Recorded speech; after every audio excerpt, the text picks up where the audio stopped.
kind of crazy out there thought process, but not saying maybe make him the offensive line coach, but you probably should consider getting Joe Thomas in that building somehow, some way. Joe Thomas just spent the last season coaching overseas. And when he was on our show last, to hear him talk about what he's learned as a coach and the details and how much fun he had, we all know his passion about the Cleveland Browns. And I think he would be willing to help, in some type of form, some type of fashion. What y'all think about that? I think that anytime you can have a Hall of Famer in there, his word means a lot. Obviously, guys will respect what he's done, and the fact that this is a guy that was just in the building here, that's a legend here that you want to be like, that you probably watch his tape to try to learn from.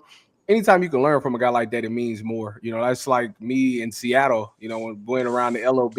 Anytime those guys talk, like I took it serious. Like it was like, and then to have somebody that wants to stay there and wants to help you and wants to teach you techniques, that's paying attention to the things that maybe, a DC don't see, maybe the things that a position coach might miss.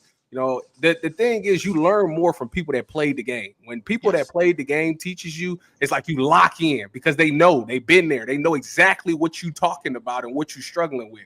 So having Joe Thomas in that building, whether he wants to coach or not, I do think that him just being around, just giving wisdom, which he talks about, he does a lot, but him being around in that building every day absolutely can help. And I think when you think about a guy like DeJuan, like let's say this upcoming draft, let's say that you think you saw enough out of DeJuan Jones to be your future left tackle, okay? And you're willing to say, we're going to skip out on the guy from LSU. We're going to roll it back with DeJuan Jones. When he's healthy, he looks good in there. Depending on who your offensive line coach is, you still need somebody in there that people's going to respect. You still need that guy, and Joe Thomas comes off to me as a guy that's, listen, we can be cool, but I'm gonna tell you, like, we can be boys, but I'm still gonna tell you when you tripping, bro. Like I want you. I'm gonna tell you the truth. I don't want no hard feelings, but I'm gonna tell you the truth because it means more. I'm not gonna let you mess up this organization, and I want to see you get there. And I think people will respect that. A guy like DeJuan will respect that. Like, even if he cussed them out or something like that, he wouldn't take no personal feelings because he would understand this guy cares about me. This guy just wants to see me do well at this position. So I have no problem with Joe Thomas being an assistant or even the offensive line coach.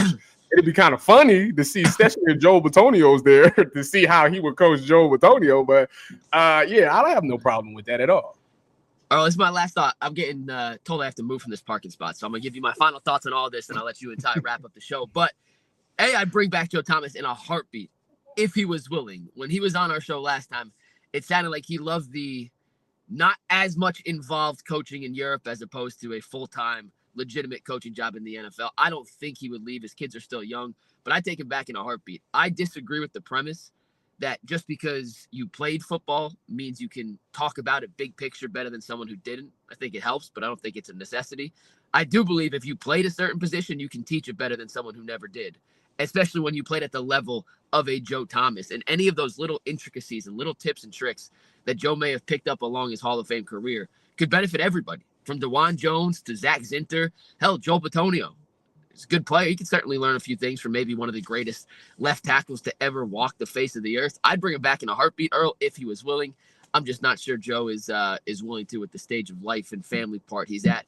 And in terms of what's next for the Browns, and I'm sure you guys can touch on this in a sec when I head out of here. I saw one of the comments said, would you rather have a retread offensive coordinator or some hot shot from college? All I know is if I'm Kevin Stefanski, you are entering next season on the hot seat. I'm going down with my guys. I am over trying to assimilate another type of offense into what I know, what I believe works, what I think is the way offense should be run in the NFL. I'm bringing in a guy either I know and have worked with in the past or a guy from a similar system a la Kubiak, Shanahan, O'Connell, who comes with high praise from one of our mutual connections. I'm not going down and sinking on a ship of an offense that I don't truly believe in. And I don't get a sense, and I never got the sense that Stefanski ever truly believed in this spread it out, 5-wide RPO level of offense that Ken Dorsey was brought in to help assimilate into his West Coast philosophies. I'm going down with my kind of offense, my kind of guys, and frankly, someone I'm comfortable working with already. So I'm not sure who fits that category, The news broke an hour and a half ago.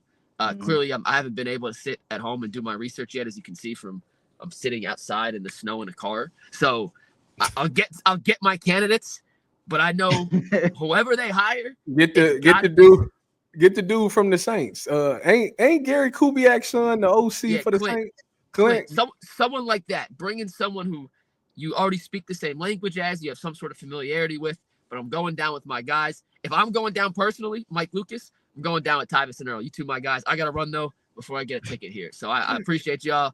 Go Browns and go Cavs tonight.